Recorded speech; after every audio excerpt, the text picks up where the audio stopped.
Piggy's Projects with me, Piggy Stardust. This is a series where I break down DIY crafts with a nerdy spin.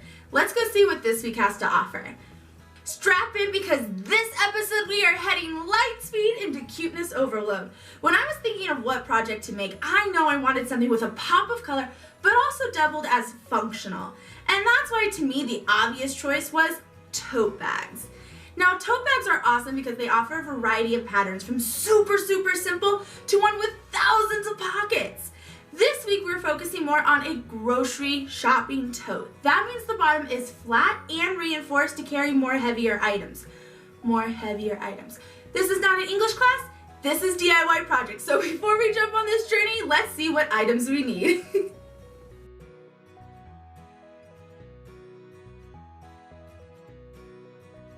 The first step is to wash your fabric if you plan on washing the bags in the future, and honestly, it's a great habit to get into to prep your fabric before any project. Prepping usually consists of washing and ironing. Now when it comes to your fabric choice, you really have your pick. You can do anything that's a little sturdy like canvas and decorative fabrics like outdoor or upholstery, to anything that's a little bit more softer like cotton. Now you do want to cut 2 pieces of your outer and 2 pieces of your lining, which will be 21 inches wide by 20 inches long. Next, we are going to cut our interfacing at 7 inches by 13 inches. And sadly, my handles didn't get into the video, but you are going to want to cut 2 pieces 5 inches by 22 inches. I did decide to use my lining as my handles to give it an extra pop of color, but you can use anything you like. Next, we're going to take the out fabric and put the right sides together and pinning along what you want to be the bottom. In this case, where fabric has a pattern, you want to make sure that you are lining up both pieces correctly so that when your bag is done, you don't have one side of it upside down. And of course, on cue, King my cat must check on what we are doing all the time. Now you're going to want to press open the seam at the bottom of the bag. Don't be lazy like me. Use a ironing board or a towel under it. Don't just do it on wood. Do as I say, not as I do. Once you have your seam pressed open, you're going to want to line up the middle of your interfacing with the middle of the seam. This is best done by folding the interfacing in half and lining it up with the middle seam. Once that is in place, you do want to make sure that on either side of the interfacing, it is equal distance from the end of the bag. Heed my warning. Always double check your interfacing because if you don't, you will end up like me and having to sew it into the bottom. Now this is not a big deal. This bag is only for myself and I did not care enough to fix the issue. However, if this is something that would bother you, make sure to get the iron-on interfacing. Once the interfacing is attached, place right sides together again and fold about an inch from the top and iron. Do this on both sides. This is going to make up the opening and also allow you for a smooth and easy finish when it comes to put both sides together.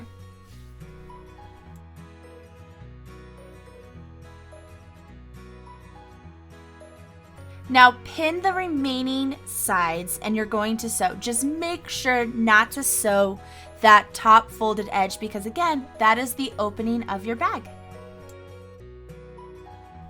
Once you have sewn both sides, we're going to press open the seams, and this is where it gets a little difficult. Taking the bottom and side seams, you want to line them together, which creates a corner. You can kind of see it forming when you iron those seams open.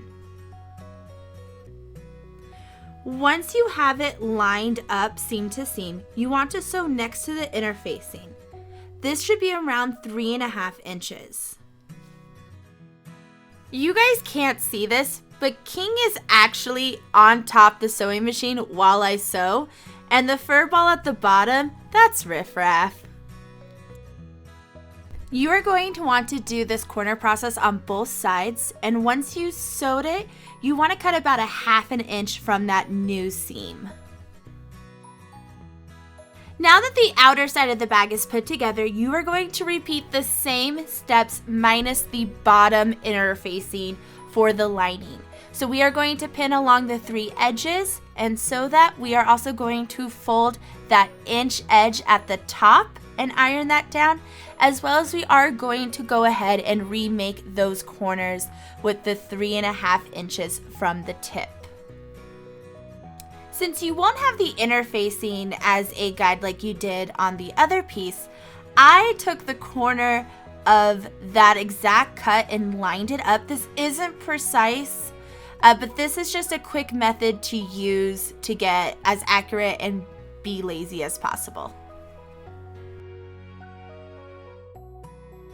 Now that both bags look very similar, corners are cut, all the sides are sewed except for the top, and we have that inch seam folded down, we're gonna go place our handles.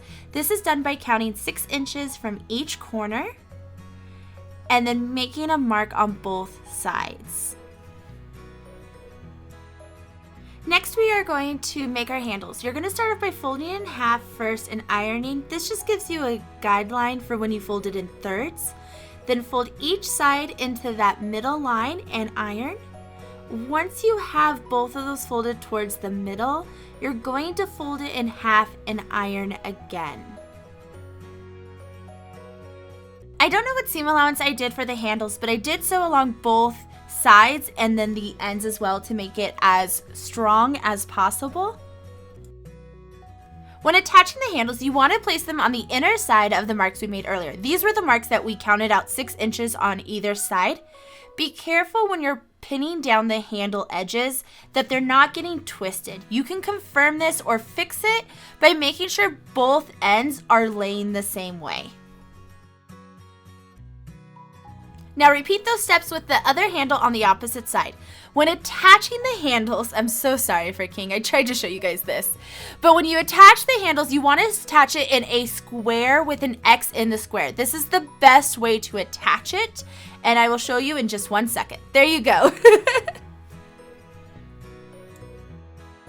Once the handles are attached, you're going to stuff both bags together, and you're going to maneuver the fabric so that both edges are coming together. You do want to make sure that the seams on both sides of the bags are lining up. I pinned there first and then worked my way all the way around the bag.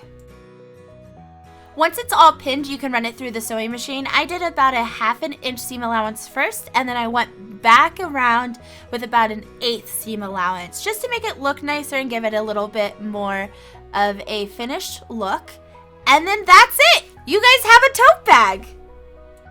And voila, there you have a very own shopping tote for your own, maybe with less cat hair. If you guys followed along, I would love to see what projects you created. So comment below or tag me in any of the social medias. If you really enjoyed this video, I beg of you, please, please, please like, comment, share, ring the bell, all of the above. So you can make sure that you get every new DIY video I drop, which will be hopefully every week. And you guys, most importantly, please, please, please remember to have an oinkerific day, and you are awesome. Bye guys, until next time.